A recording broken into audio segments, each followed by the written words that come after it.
The final question over there, please. Thank you. My name is Yusmadi Yusof. I'm from Malaysia, Member of Parliament. On confluence of civilizations, I'm for what Excellency say about collaborative entrepreneurship, so to speak. But being a young leaders here, I would like to ask your suggestion, because for me, I'm struggling to really understand Mahabharata, and even to understand Sangho Yangyik. And I have to say, with full of humility, I will never touch China if I cannot understand Sangho Yangyik or the Three Kingdoms. I will never touch India if I cannot understand Mahabharata. But at the same time, you mentioned unity in diversity, which I know, as a matter of fact, is a very, I would say, effective principles, all this while practiced in Indonesia.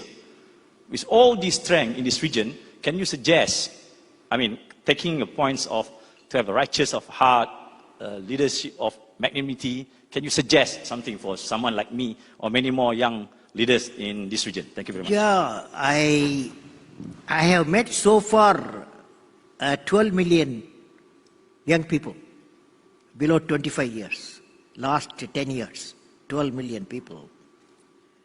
One of the questions they ask me is how I can be a unique person. How I can be unique person. Now, when I study religion, I have studied all religions. There are two components in every religion. One is theology, another is spirituality. Now, theology very special for every religion, you can't touch it. If you touch it, you had it. So, but spirituality, if you go deep into every religious sacred document, you find is common. Almost all the religions say that always you think in terms of what can I give. That is the spirituality. So I am advocating, why not we connect the spirituality component of the religion and get a bridge, get a bridge to religions, that society and then civilization. That's my push. You can ask me, is it possible at all?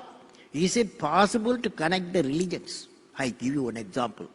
Somewhere southern part of India, there's a place called Tumba. Tumba, there was my guru, my teacher was Vikram Sarabhai. He wanted to establish a space research center there because the equatorial region, the equator is passing through nearest area. So he wanted about 400 acres of the land. That land, government said we won't give because there's a church, Catholic church is there, there's a bishop house is there, and there are thousands of fishing community studying there, we can't give. Now my guru, he is a very man of steadfastness. He said, you give me solution, how do I get that land? They gave other type of land. Then he said, only one person can help you, that is Reverend Father Peter Pereira. Reverend Father Peter Pereira, Vikram Sarabhai, my professor, met him. Told him we need land for scientific research.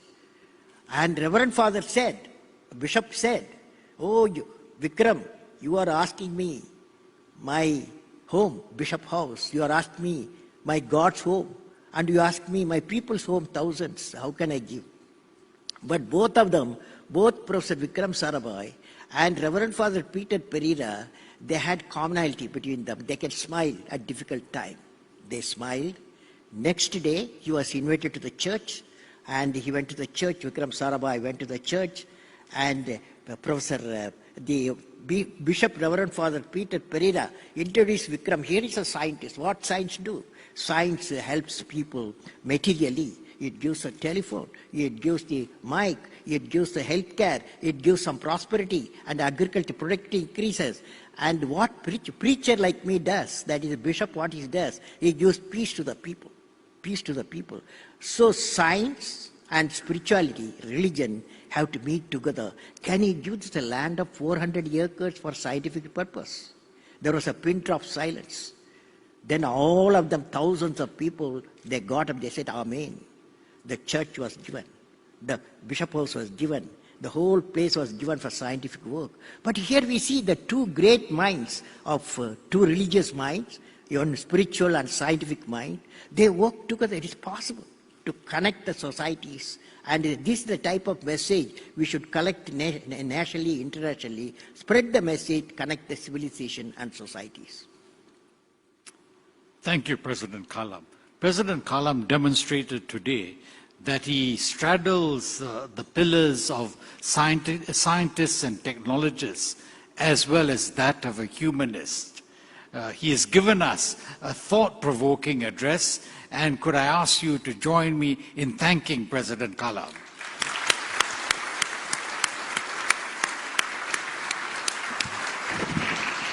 Thank you, Your Excellency, Dr. Kalam and Ambassador Barry Desker.